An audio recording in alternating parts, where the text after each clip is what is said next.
everyone, welcome back to another video, and this week we're going to talk about how I'm trying to qualify for the Boston Marathon during the London Marathon this year. So my big goal this spring is to run the London Marathon and try and run it way under 3:30. So I already have a BQ from Valencia, which I ran 3:27, but I want to try and solidify my spot to make sure that I can try and run Boston in 2026.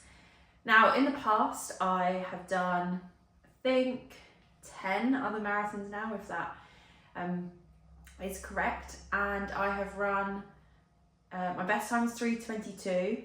I've run 3:27, I've run 3:32, 3:35 a couple of times. But I've done this all in the past by running quite a lot in terms of frequency of days. So I have done sort of like 5 to 6 days of running per week.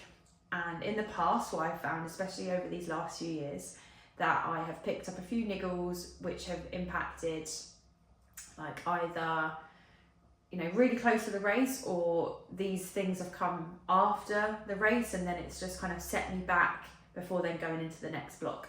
So what I'm going to try and do this time around is something completely different, and it's, well, I say completely different, it's just a little bit different to what I'm used to, and we have been doing this for the last couple of months and it has been working well for me, and that's when I ran a 3:27 at Valencia. So I've been dropping my running days down to 4 days a week, and all good so far. And I'll just walk you through a typical Monday to Sunday and what that is going to look like. So Monday, we've been starting the week with some cross training, the elliptical predominantly. So I've been spending anywhere between 40 and 60 minutes on the cross trainer in the morning. Tuesday then is a run day. Now this obviously varies week on week depending on what else I've got going on, but at the moment it has been some form of speed session, and I will cut to this week's speed session. Hello, good morning.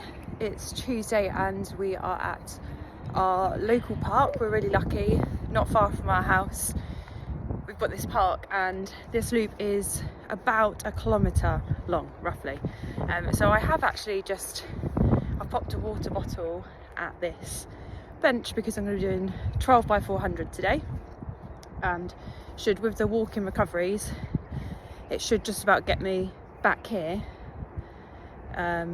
for a quick drink of water every now and then when I need it. So yeah, because of the volume is lower, I am just hoping that I'm able to, with some of these sessions in the first few weeks of training, like really give them a good effort. Today is just about turning the legs over quickly because I have got a race on Sunday and haven't done any work for a while, so it's just kind of tuning up for that. So it should be fun. I always get nervous before sessions and I always psych myself out, but can only just give it my best shot and see how it goes. Wow, I have not had a session like that in a very, very long time. 12 by 400, 1 minute recovery, super simple session. The aim was 8.5 effort out of 10. Oh my god, my arms are hurting holding this up right now. That's how much they were pumping. But yeah, endorphins have hit.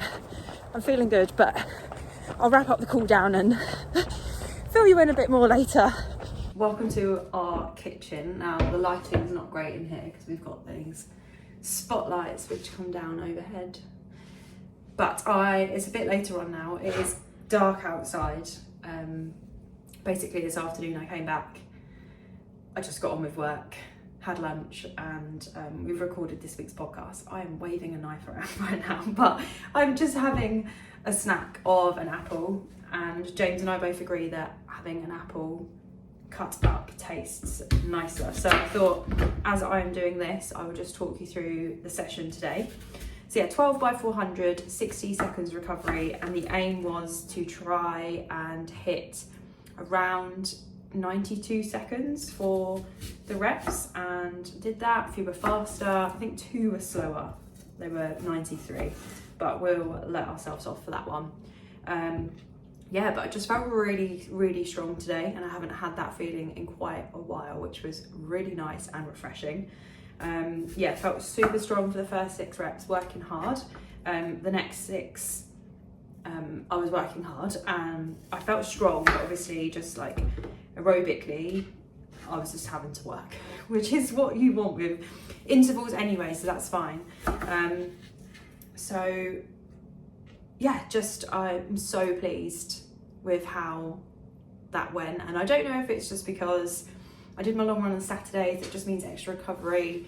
I'm not running on Mondays anymore, doing cross training, I think, which just helps the legs feel fresher going into Tuesday. Now, like sometimes doing a run on a Monday and going into a session with a bit of fatigue in the legs is not a bad thing, but yeah, today it was nice to have that confidence boost.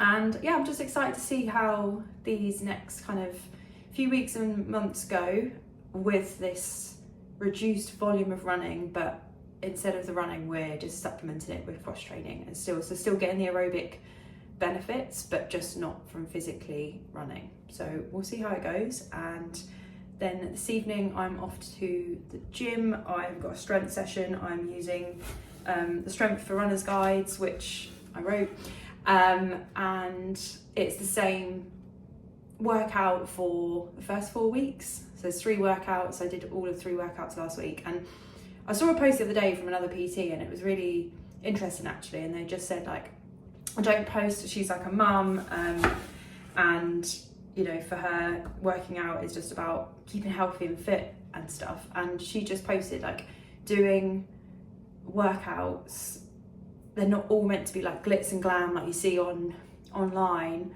that some people post like their amazing workouts in the gym. Like she says, like, I do the same movements again and again and again because you're meant to just do the same movements with progressive overload to get the results. So that's the only same thing. Like I'm doing the same workouts I did last week, just trying to go a little bit heavier than last week. So yeah, it's not, you know, I'm not chucking weights around for fun and doing all these explosive movements right now because I don't need to. So yeah, motivation's not extremely high for this because, to be honest, in January when it's colder, the motivation to get outside into the gym is not as fun. But I've just got myself ready, and like just done my hair and put a little bit of makeup on just to make myself feel better, and I feel better about going to the gym now. So yeah, that's the plan. Eat the apple, and we've got a nice dinner tonight to look forward to. Cajun chicken, lime rice, and I think vegetables, let me check, onion and pepper. So I'm looking forward to that, and a yogurt bowl afterwards. So we as well, at the moment we're doing a bit of a nutrition plan too. So like I would have totally grabbed something different today, with it being an interval day. I would have totally grabbed for like a protein bar over an apple as a snack, but it's on the plan, so I'm having it, and it's gonna make me feel better. And maybe we are only this is day 9 of nutrition, but maybe the nutrition as well. That's why I felt so good on my run this morning, but who knows. So yeah, time to get to the gym. Then on Wednesday, I have been implementing the bike. Now, we are really lucky in the sense, and I'm very grateful, that we actually have a bike at our house. We bought it maybe in 2020 or 21, and our good friend Naomi looked after it for us whilst we were travelling, and it helped her with her Ironman training. But we now have it back, and she's finished her Ironman training. We didn't just take it away from her. And yeah, I've been doing just some kind of like steady riding on the bike. We have a big TV in front of us, so I'm able just to get the miles in, and it's just focusing on time really, just extra aerobic work, because in the past I've been doing Wednesday as a run day, and it's just probably maybe become a bit too much sometimes for me. Thursdays have been another run day, and that has been either like an easy run or some form of progression, tempo run, some other form of speed work. Fridays are then a rest day, and at the moment I have been trying to go for a walk on Fridays just to get some movement in. I find that Fridays is quite an admin focused day for me, so I sometimes can be like in the house all day, so try and get some steps in that way and just some fresh air and some movement. Saturday has been an easy run or a tempo run, depending on what my week looks like again, and I've been incorporating park run into that quite easily over the last few weeks. and then Sunday long run day.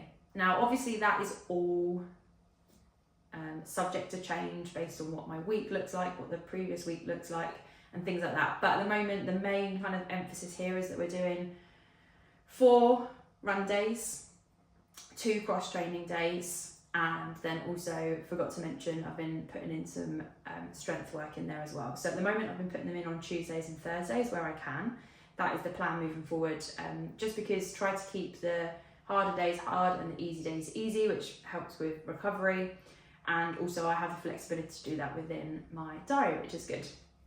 As well, since the new year, I've been doing a minimum of 10 minutes of stretching every single day. I don't know what day I started that on, if I'm being honest. I have to check and see whether I started that on the 2nd or the 1st of January. Let me have a look. I did do it on the 1st of January. I wasn't sure about that, but yeah, so since the 1st of January, I've been doing minimum 10 minutes of stretching every day, or yoga practice, which has been beneficial so far. So we're just going to see how that goes. Now, I have had a conversation with James, and he does hope that at some point maybe that Wednesday bike can turn into a run or a double day where I do bike and run, but we're just going to see how it goes, because just in the past I've fallen into the trap of like wanting to do extra miles, wanting to build up, like volume is more, but also sometimes I just think that probably that might not be the best thing for me. So focusing on 4 quality runs per week and supplementing it with all of the cross training, we're just going to see how it goes. So yeah, follow along for the journey. This weekend we have got our first race of the year, so I'm going to try and video as much as I can of the weekend just to show you how to prepare and how the race goes. And then the following weekend we're going to the National Running Show. So over the next few weeks, more vlog style videos, should we call it, are to come. But yeah, I'm just enjoying the training at the moment.